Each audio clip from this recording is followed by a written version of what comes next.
Yes, I'm Peter Michael Gish. I was called Mike by my mother and father and my brother, who was a year and a half older. In 1941, in the yard of our house in Westport, working with my brother, who we called Jim, or Carl, I'll use his name as Carl, and my father, we weren't getting the shingles quite horizontal enough. My father was scolding us while my mother came out and announced that the Japanese had bombed Pearl Harbor. That changed my life, changed all of our lives.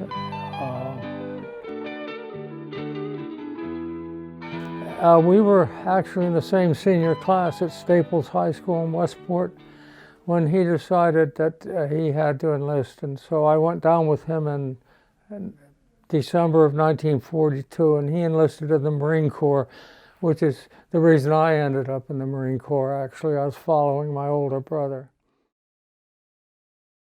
The next year, it was possible for me. I turned 17. I joined the Naval Aviation Program and enlisted in March, as soon as I was 17, down in Washington, and went on active duty in July of 1943. I had in mind that I would become a Marine pilot and provide close air support for my brother, and that was my motivation in aiming to become a Marine Corps pilot. My brother came home at that time. He was so proud that I was going to be a Marine Corps pilot, and he had his leave. After that, he was shipped out to California in Camp Pendleton, preparing to go into the Pacific, which he did. Summer, I think July of 1944, when I got a call from my parents that my brother had been killed in action on Saipan.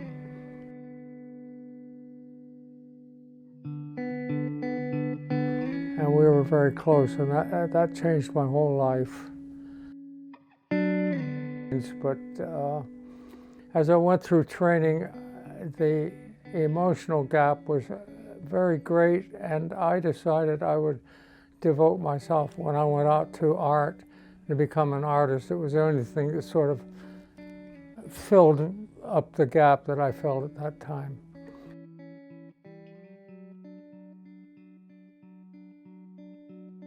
I knew I had to go to Paris to become a real artist, so I went to Paris in 1950 and studied there and was pursuing my art career when I got a message from the Marine Corps. I was recalled during Korea.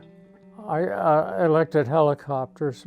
I thought if I was sent overseas, I'd be doing medevacs and that sort of thing, and that sort of seems the thing for me to do.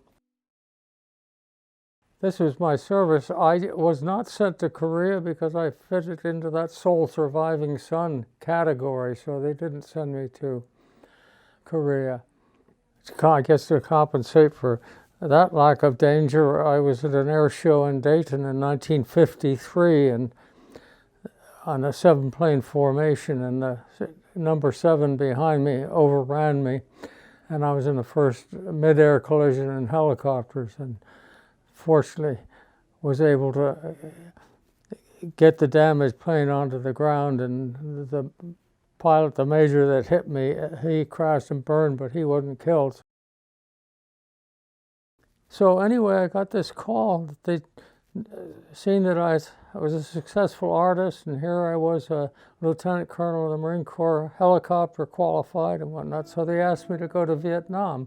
I accepted the invitation and was given orders, flight orders, as well as my main task was, first I'd heard of it as a combat artist.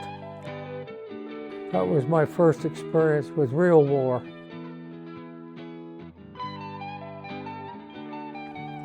I did several medevac missions, quite a few missions, and I was very pleased I got an air medal, so I got an air medal for my flying in Vietnam.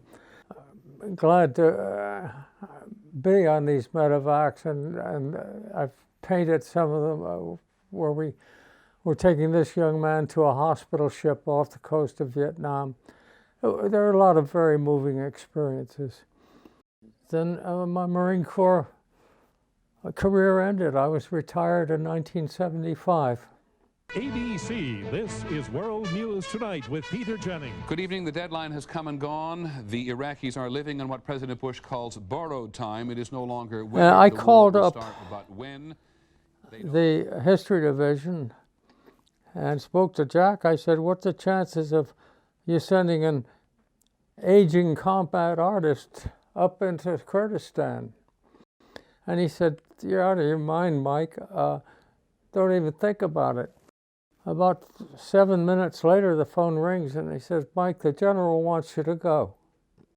I wasn't there soon enough to see the great suffering and the sanitary means, but I had enough and with the helicopters and everything to depict pretty much that operation. I had retired from the university and was going to finishing up work on the Kurdish operation, and they called me and asked me. This time it was their request. They wanted me to go to Somalia, so that was the biggest operation I did. It was a completely different atmosphere from Iraq, from Kurdistan. From the moment there, driving from the airport, we had to have armored vehicles. All the buildings pockmarked with shell holes.